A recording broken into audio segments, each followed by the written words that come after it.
Shortest distance जो हमने पढ़ा था ऑलरेडी, यानी लघुत्तम दूरी, दो रेखाओं के मध्य लघुत्तम दूरी। पढ़ नहीं रहा हूं मैं तो, वो तो जस्ट जो हमने पढ़ लिया है ऑलरेडी। स्टूडेंट जैसे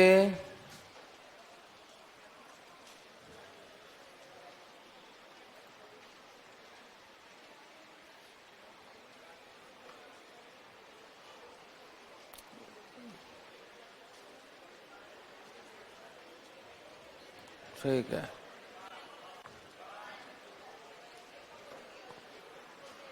चलो मैं इसी को मान लेता हूं।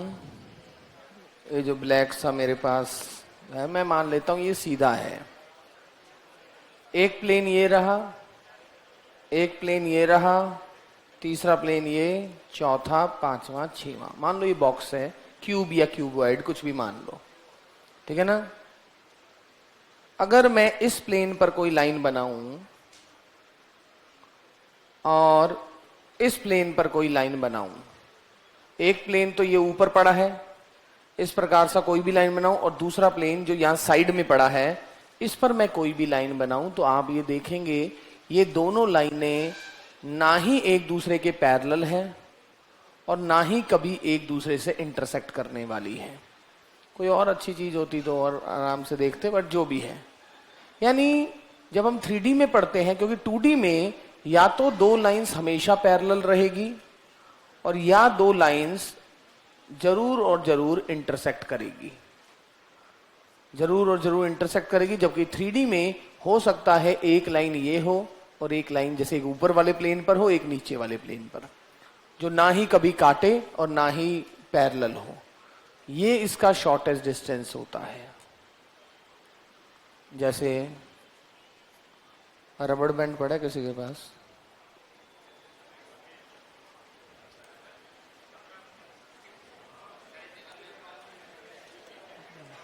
नहीं पड़ा क्या? या हाथ में कोई कुछ तुम बांधते हो जो ऐसे स्ट्रेच हो जाता है? हाथ पे कुछ होता है ना तुम्हारे? हाँ हाँ, वो दो, वो ये जो भी है, इसमें बाल तो नहीं फंसा हुआ? चलो ये भी काम कर जाएगा, छोटा सा है, ठीक है। तो ये देखिए, ये बेसिकली ये जो दो लाइंस हैं जो कि आपस में पैरेलल नहीं थी, तो ये जो डिस्टेंस है, this distance is basically shortest distance between them. चाहे वो लाइन पैरेलल होती, ये लाइन आपको दिखने में कैसे भी दिखे, मतलब ये जो शॉर्टेस्ट डिस्टेंस वाली लाइन है, this line is basically perpendicular to both the lines. वो लाइन कैसी भी हो, अब लाइन मैं ये कैसी भी बना रहा हूं, बट ये जो लाइन है जिसे मैं shortest distance between two lines कह रहा हूं, this line is basically shortest distance between these two line. ये इन दो रेखाओं के बीच में लघुत्तम दूरी है, और ये ऐसी रेखा होती है जो इन दोनों रेखाओं के लंबवत है। हाँ, हाथ कर लो। सो एक रेखा ये रही और दूसरी रेखा ये होगी। सपोज ये रही दूसरी रेखा। ये दोनों लाइनें आपस में इंटरसेक्ट भी नहीं कर रही है और ना पैरेलल है, दोनों अलग अलग प्लेन पे पड़ी है। मान लो इस प्रकार की दो लाइनें हैं, बट मैं ऐसे बनाता तो आपको पैरेलल दिखती। और ये लाइन है इनका शॉर्टेस्ट डिस्टेंस, जो कि P और Q है। और ये जो शॉर्टेस्ट डिस्टेंस वाली लाइन है, ये ऑब्वियसली दोनों लाइनों के परपेंडिकुलर है। जो शॉर्टेस्ट डिस्टेंस वाली लाइन है, ये दिस इज शॉर्टेस्ट डिस्टेंस, और ये लाइन इन दोनों लाइनों के लंबवत है। दिखने में लंबवत नहीं लग रही है, बट है लंबवत। एक रेखा अपने पास ऐसी थी, वेक्टर R बराबर vector A1 plus lambda B1। दूसरी रेखा ये थी, वेक्टर R बराबर vector A2 plus mu time vector B2। Start तो कर दी है ना क्लास? ठीक है, ओके, ऐसा था। अब मान लीजिए इस लाइन पर एक पॉइंट है A और ये लाइन जा रही है पॉइंट B से।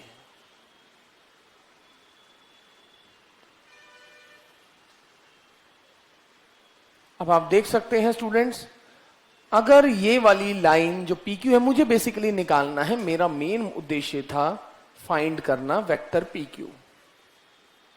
मेरा मेन उद्देश्य वेक्टर PQ फाइंड आउट करना था। ओके, PQ फाइंड आउट करना था।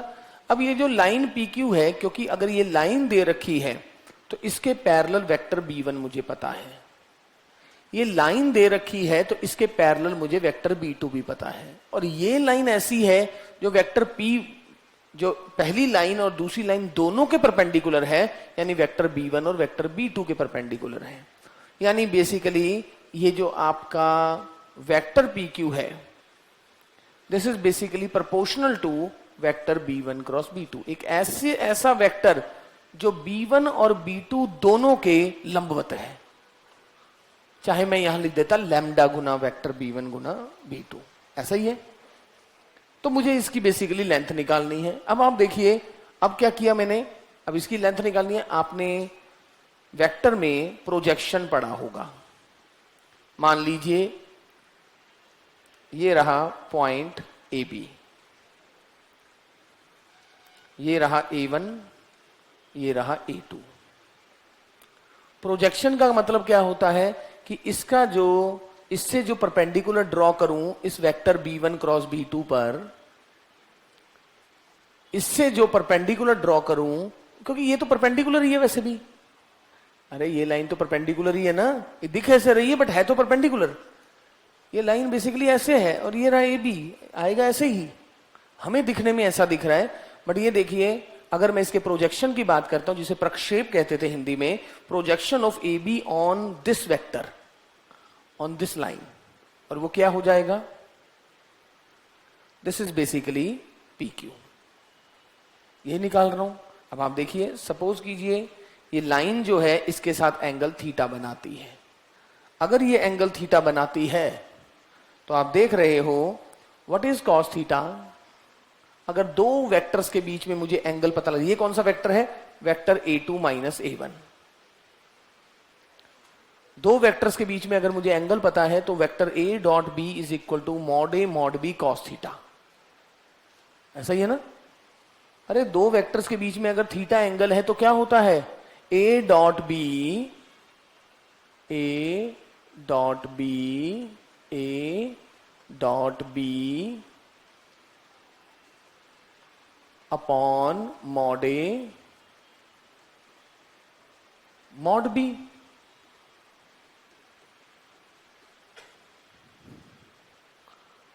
A dot B upon mod A mod B, okay.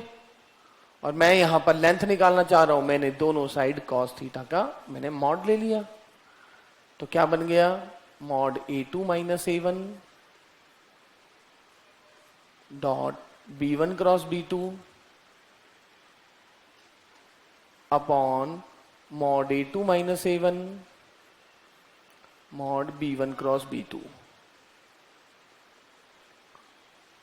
What is cos theta? Cos theta is basically आधार बटा करण, base upon hypotenuse. And what is base, base ये है PQ, base upon hypotenuse. इसकी length क्या हुई, A2 माइनस A1 की length, mod A2 minus A1 dot B1 cross B2 upon A2 minus A1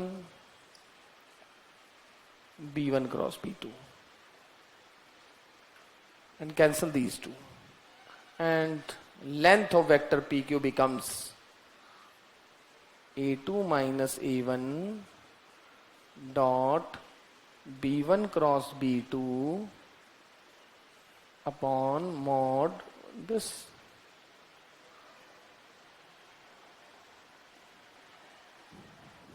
So this one is your required answer. So this is basically shortest distance between two lines. दो रेखाओं के मध्य लघुत्तम दूरी। तो जो लघुत्तम दूरी है वो इस प्रकार से दोनों लाइनों के परपेंडिकुलर है। वो दोनों लाइनों के परपेंडिकुलर, चाहे दोनों लाइनें आपस में पैरेलल ना हो भाई, क्योंकि 3D में ऐसी लाइनें बन सकती है, एक अलग ही प्लेन पे चल रही है, एक अलग ही प्लेन पे चल रही है।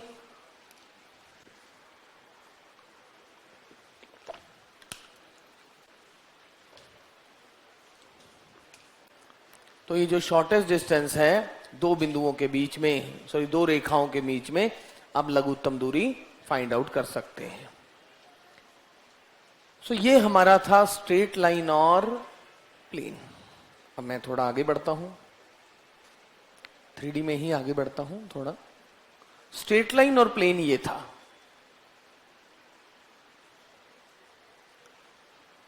ज्यादा नहीं है, 1-1.5 घंटे का रह गया है, मतलब कल मैं खत्म करूंगा अभी 3D। कल पूरी क्लास भी 3D की ही लूंगा। अरे कल क्वेश्चन दिखाऊंगा ना, वो पेन ड्राइव पहले डला हुआ है, वो एग्जाम के क्वेश्चन दिखाएंगे ना हम। थोड़ा कॉन्फिडेंस, ऑप्शन खेलेंगे, वो सब एक बार देखा हो ना कि हाँ हो रहा है, तो थोड़ा अच्छा सा लगता है कि हाँ शायद हो रहा होगा। नहीं, उस बेचारे ने इतनी फोटो खींची होगी तो साइड। अभी तो रट्टा लगा हुआ है कल का, स्माइल कर करके। अभी तो कल ऐसे 2.5 घंटे तक था।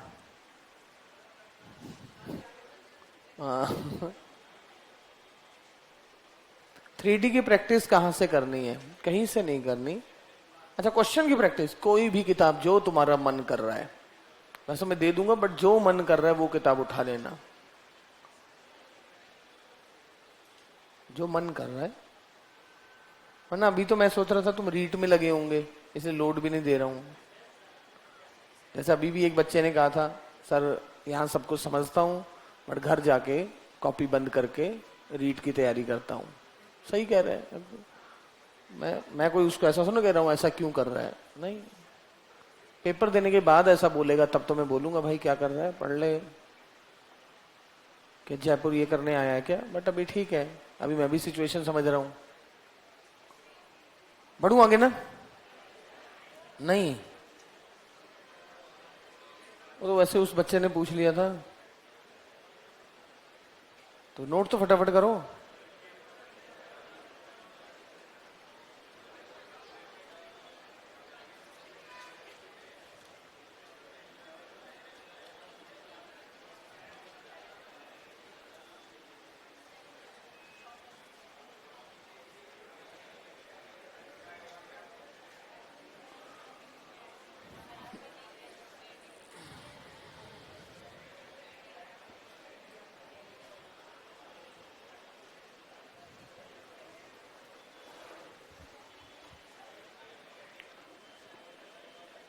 बढ़ू आगे?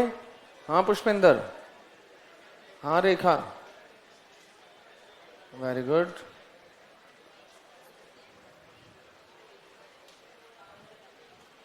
तो रेखा को भी रेखा, दो रेखाओं के मध्य दूरी समझ आई कि नहीं? हाँ, तो रेखा से बात कर रहा हूं कि दो रेखाओं के मध्य। रेखा के कॉम्पिटिटर बहुत बढ़ गए हैं।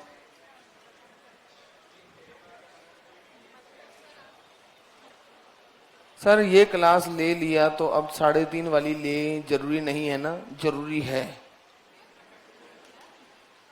अगर वो नहीं लेंगे तो फिर कल ये लेना, दोनों में से कोई एक काम करना, या तो वो आज ले लेना शाम को, वरना कल सुबह लेना, क्योंकि आज वही होगा शाम में जो कल यहां सुबह होगा। अच्छा, तो मैं आगे बढ़ता हूं। अभी मैं इसमें थोड़ा सा डायरेक्शन रेशियो, थोड़े से अलग टाइप के क्वेश्चन जो स्ट्रेट लाइन के भी नहीं है और प्लेन के भी नहीं। स्ट्रेट लाइन और प्लेन पूरा हो चुका है, स्ट्रेट लाइन और प्लेन में कुछ नहीं बचा, उनसे बाहर की कुछ बातें हैं, मगर एक और है, कुछ थोड़ा सा आर्टिकल करते हैं, उसके बाद मैं वो क्वेश्चन करूंगा, वो जो कुछ क्वेश्चन है डायरेक्शन रेशियो और डायरेक्शन कोसाइन से मिलते जुलते, वो मैं कल। तो आज मैं कुछ और वैसे लिखता हूं। यदि लिखें, यदि समतल का समीकरण, यदि समतल का समीकरण ax plus B Y plus C Z plus D बराबर 0 है,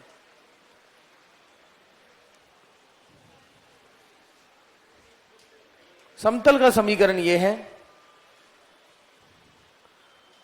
यदि समीकरण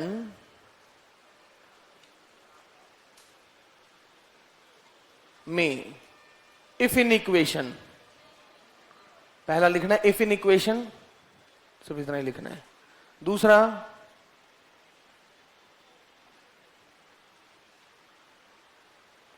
इसे क्या लिखते हैं हिंदी में, रिड्यूसेस इनटू, यानी इसमें परिवर्तित होगी, यानी इसमें बदलेगी। हाँ, समान्यन, समान्यन समीकरण, वेरी गुड। तो इसको हटा देते हैं। और तीसरा परिणाम,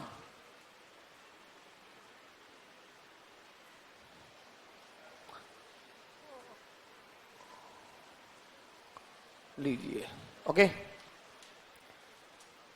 अगर समीकरण में मैं कुछ ऐसा कर दूं तो वो किस में बदल जाएगी और इससे परिणाम क्या निकला है।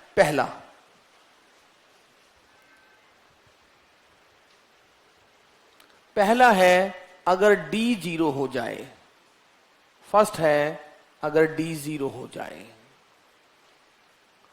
अगर समीकरण में इफ इन इक्वेशन यहां रिड्यूसेस टू और यहां कंक्लूजन यानी रिजल्ट। ओके, अगर d बराबर 0 हो जाए तो रिड्यूस्ड इक्वेशन कैसी बन जाएगी, प्लस cz बराबर 0। तो ये किस चीज की इक्वेशन है, ये एक ऐसे प्लेन की इक्वेशन है जो मूल बिंदु से गुजरता है। चेक करके देख लो। तो लिखें प्लेन पासिंग थ्रू ओरिजिन, मूल बिंदु से गुजरने वाला समतल।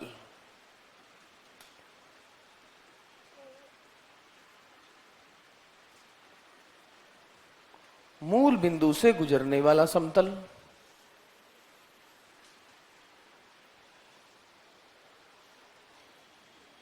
नंबर 2, a बराबर 0, a बराबर 0 हो जाए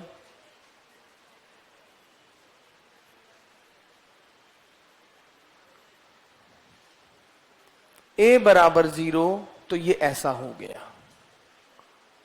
हाँ,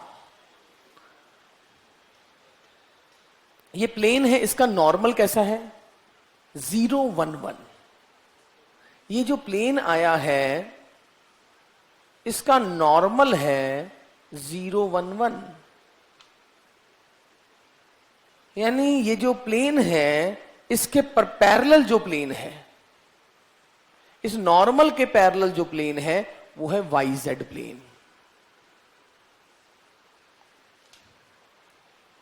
कि YZ प्लेन में x कोऑर्डिनेट तो हमेशा 0 है। जैसे 2D में, 2D पढ़ते वक्त अगर आप कोई लाइन बनाते हैं या YZ प्लेन बोले, जैसे यहां x एक्सिस बोलूं, यहां x एक्सिस बोलूं तो आप देख रहे हैं उसमें y 0 होगा, y एक्सिस बोलूं तो x 0 होगा, YZ प्लेन बोलूं तो x कोऑर्डिनेट 0 होगा। और x एक्सिस का समीकरण क्या होता है, y बराबर 0। तो इसका समीकरण क्या होगा इस प्लेन का, ये प्लेन इसके पैरेलल ये है, इसके परपेंडिकुलर ये प्लेन है, YZ प्लेन के परपेंडिकुलर क्या होगा, YZ प्लेन के परपेंडिकुलर कौन सा प्लेन होगा, अगर ये है तो ये YZ प्लेन है, तो इस प्लेन के दिक् अनुपात क्या होने वाले हैं, इस प्लेन के दिक् अनुपात ये होने वाले हैं, तभी 0 बनेगा। अरे डॉट प्रोडक्ट 0 होना चाहिए ना।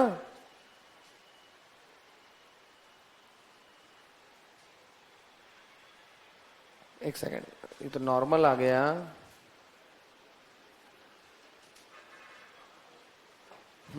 इस प्लेन की इक्वेशन क्या है, ये दोनों प्लेन परपेंडिकुलर हैं, 0 1 1।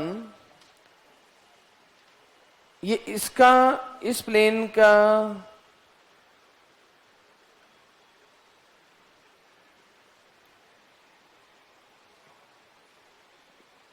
इसके पैरेलल ये है, तो ऐसा प्लेन जो YZ के परपेंडिकुलर हो, YZ प्लेन के परपेंडिकुलर कौन सा प्लेन होगा, जैसे वहां पर अगर मैं बोलूं कि y एक्सिस के परपेंडिकुलर जो होता है वो y बराबर 0 होता है, क्या होगा, XZ प्लेन, ऐसा कह रहे हो क्या,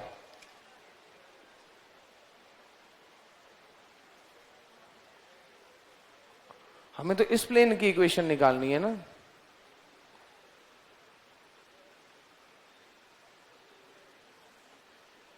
इस प्लेन की इक्वेशन पता लगे तो, अच्छा डॉट प्रोडक्ट ही तो जीरो करना है मुझे। इसके नॉर्मल का आ गया है डॉट प्रोडक्ट, और इन्होंने जो लिखा है वो लिखा है plane parallel to X axis. Plane parallel to X axis, ऐसा रिजल्ट बोल रहे हैं ये। क्या बात सही है कि नहीं? बिल्कुल सही है। क्यों सही है? क्योंकि एक्स एक्सिस के जो पैरेलल होगा, एक्स एक्सिस के जो पैरेलल होगा, एक्स एक्सिस के दिक् अनुपात क्या होते हैं? जैसे यहां पर एक्स एक्सिस के दिक् अनुपात है 100 या 10, तो इसके पैरेलल जो भी लाइन होगी इसके पैरेलल, वो लाइन कैसे होगी? ये y बराबर 0, तो एक्स एक्सिस के पैरेलल कोई लाइन होगी तो 1, ऐसा, तो कुछ ऐसा।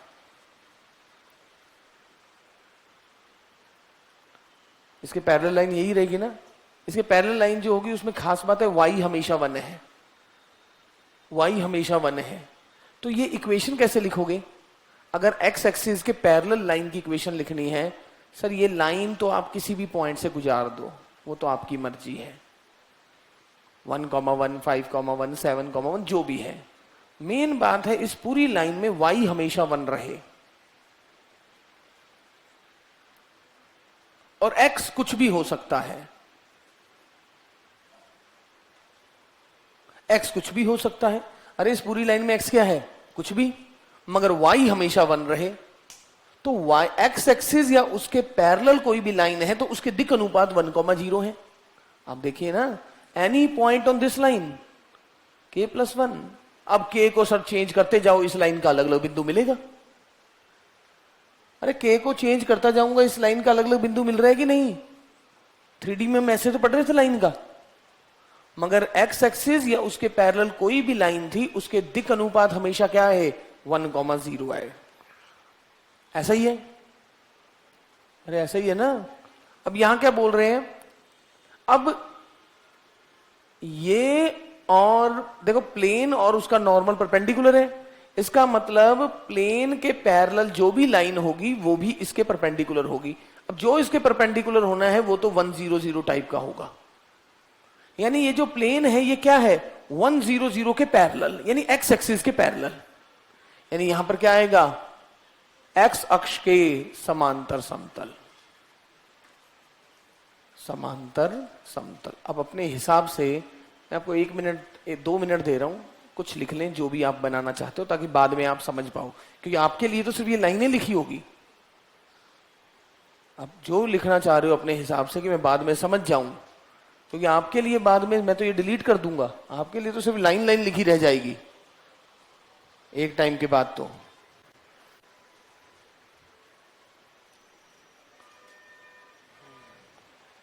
ध्यानपूर्वक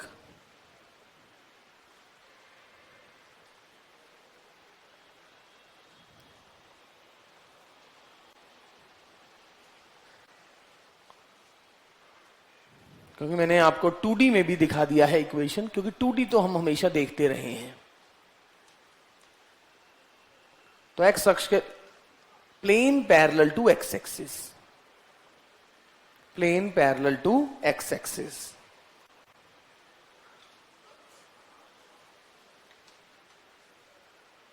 plane parallel to X axis. तो मैं अब क्या इनको हटा दूं? ये जो जो बना हुआ है सब,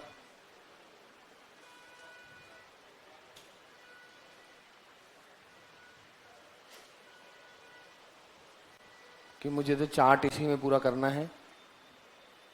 तो अब मैं जैसे A 0 है, ऐसे ही B और C भी 0, 0 एक बार रखूंगा, तो मैं इनमें से एक और को 0 रख देता हूं, अगला भी वैसा ही हो जाएगा। हटाऊं?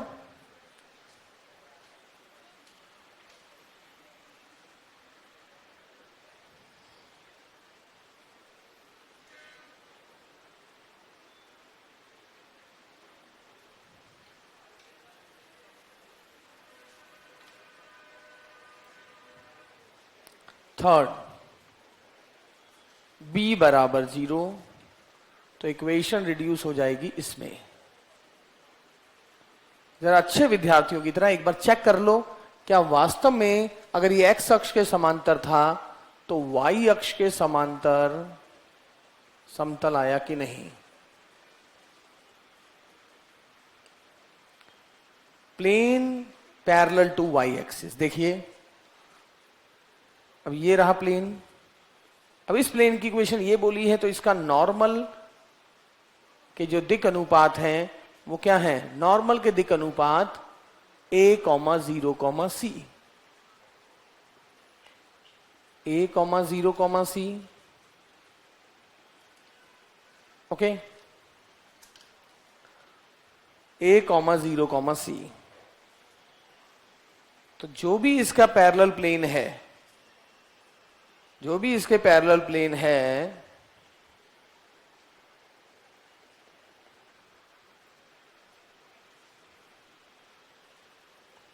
उसके दिक अनुपात ऐसे होने चाहिए, उसके डायरेक्शन रेशियोज की कैसी होनी चाहिए, 0, 1, 0। इसकी डायरेक्शन रेशियो नॉर्मल की ये 0, 1, 0 है, ताकि डॉट प्रोडक्ट 0 बन जाए। और ये 0, 1, 0 इसके पैरेलल है। अरे 0, 1 यानी ये प्लेन जो है वो किसके, वाई एक्सिस के पैरेलल है, आप देख पा रहे हो। क्या ये वाई अक्ष है कि नहीं, 0, 1, 0 क्या है, वाई अक्ष के ऊपर का तो बिंदु है, वाई अक्ष की डायरेक्शन रेशियो है, तो वाई अक्ष के पैरेलल कोई प्लेन है ये। आप देख सकते हो अगर ये प्लेन इसके परपेंडिकुलर है तो इसका नॉर्मल इसके परपेंडिकुलर है, और इसकी डायरेक्शन रेशियो अगर ये है तो इसकी डायरेक्शन रेशियो अगर डॉट प्रोडक्ट 0 बनाना है तो कुछ इस प्रकार की होनी पड़ेगी, बीच में जो भी रहेगा बट इसे 0 रखना पड़ेगा। थोड़ा सा देखिए ध्यान से, कभी कभी इसमें से आ सकता है और ये कंफ्यूज बहुत करता है।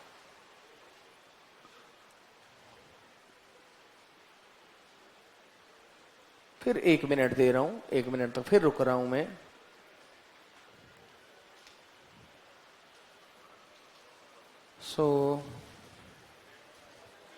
अगला देखें,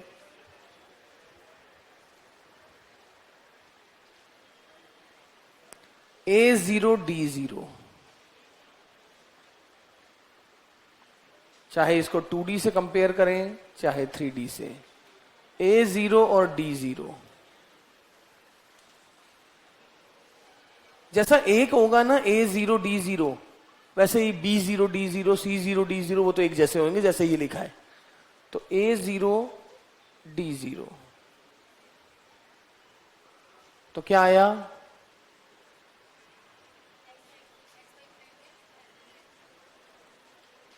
ये था एक्स अक्ष के समांतर वो। ये भी क्या होगा, ये दोनों तो भाई पैरेलल है, तो ये भी एक्स अक्ष के समांतर है, मगर ये 0, 0 से भी गुजर रहे, एक्स अक्ष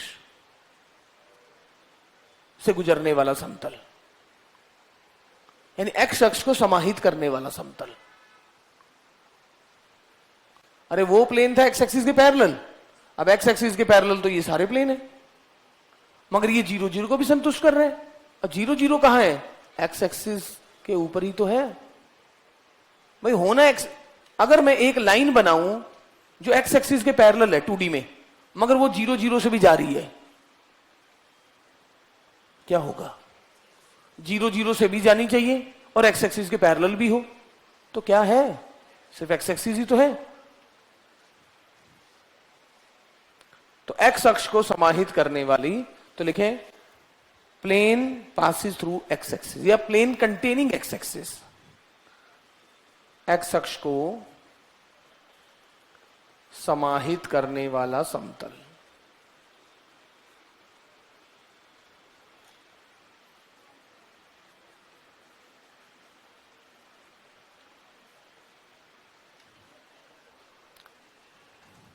okay, plane containing X axis, ये लिखाने की जरूरत तो नहीं है मुझे कि b बराबर 0, d बराबर 0, c बराबर 0, d बराबर 0, वो तो एक ही बात हो गई है।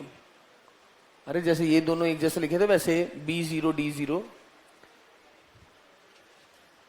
a बराबर c बराबर d बराबर 0,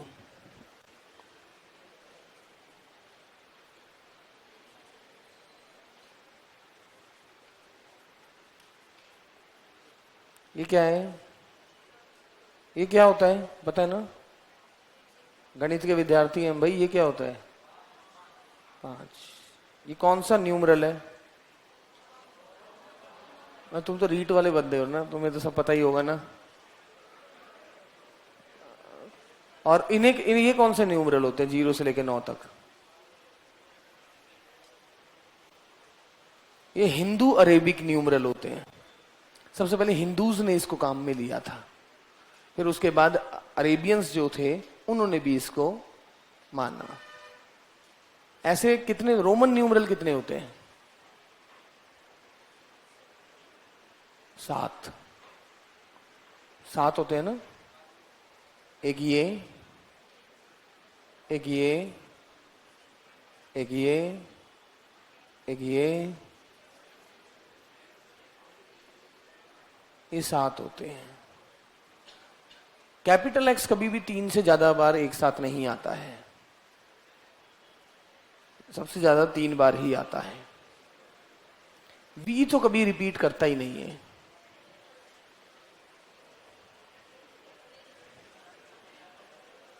अरे गणित के विद्यार्थियों क्या कर रहे हो? आपने वैसे छोटी छोटी बातें तो पता होनी चाहिए ना। नहीं, सब्जेक्ट के बाहर की चीज बता दी क्या? बी वाई बराबर 0। बी वाई बराबर 0 मतलब ये y बराबर 0 क्या है? X Z plane. जिस पूरे प्लेन पे y 0 हो, ये क्या आ गया? X Z plane. एक दो लाइनें छोड़ देना, क्या पता और मुझे मिल जाए तो मैं और ऐसा कुछ और 0 0 करके जो बने। मैं इसमें देखो 1 रख लिया है, 2 रख लिए हैं, 3 रख लिए हैं। बी वाई प्लस डी कर सकता हूं, और तो क्या करूं? अगला कर सकता हूं बी वाई प्लस डी, और तो क्या बचा है? डी बरा भाई सब तो कर दिया है, 3 छोड़ दिए हैं। 3 में कभी वो हटा के ये डी कर दिया है, 2 रहने दिए, 1 रहने दिया है। अब अकेला ऑप्शन रह गया बी वाई प्लस डी बच जाए, और कोई ऑप्शन बचा भी नहीं। कोई और ऑप्शन है तो बता दो।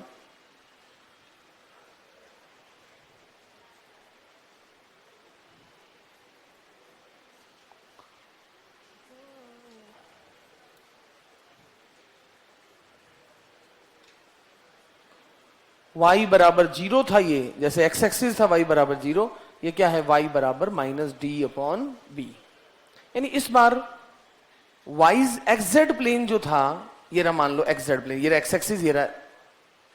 इस प्लेन में x और z तो कुछ भी घुमाओ, कोई भी कर्व बनाओ, x और z चेंज हो रहा है, बट y 0 था। अब क्या कर दिया? इसी प्लेन में इसको ऊपर ले गए, और यहां पर जब मैंने भाई ये x एक्सिस, ये z एक्सिस और ये y एक्सिस, तो अब ऊपर ले जाऊंगा तो y बढ़ेगा, तो यहां पर ले जाके y को फिक्स कर दिया है। तो अब ये क्या हो गया? एक ऐसा प्लेन जो एक्स जेड के पैरेलल है, और उस प्लेन में हमेशा y फिक्स है। जैसे y बराबर 0 2D में, ये रहा y बराबर 0, इसके ऊपर ले जाएंगे y फिक्स है, x अभी भी वेरी कर रहे हैं। y बराबर 0 में भी y वेरी कर रहा था। अरे भाई ऐसा कर दो ना, ठीक है ना? बताइए। अरे शिफ्ट कर दो ओरिजिन को, बड़ी तो दिख ही रहा है ना। तो दिख रहा है तो बस, फिर क्या है? एक्स जेड समतल के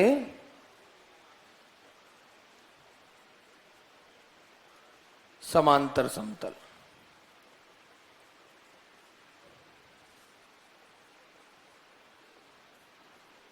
कल हम सर C 0 हो तो भाई A जैसे 0 था वैसे C 0 हो जाएगा। मैंने सोचा कि ये नहीं लिखूंगा तो ऑब्वियस होगा शायद। भाई A बराबर 0 का मतलब अगर x अक्ष के समांतर है, B बराबर 0 का y अक्ष के समांतर है, तो C बराबर 0 क्या होना चाहिए? ऐसे क्वेश्चन कैसे कर लेते हो? कैसे कर पा रहे हो ये सब?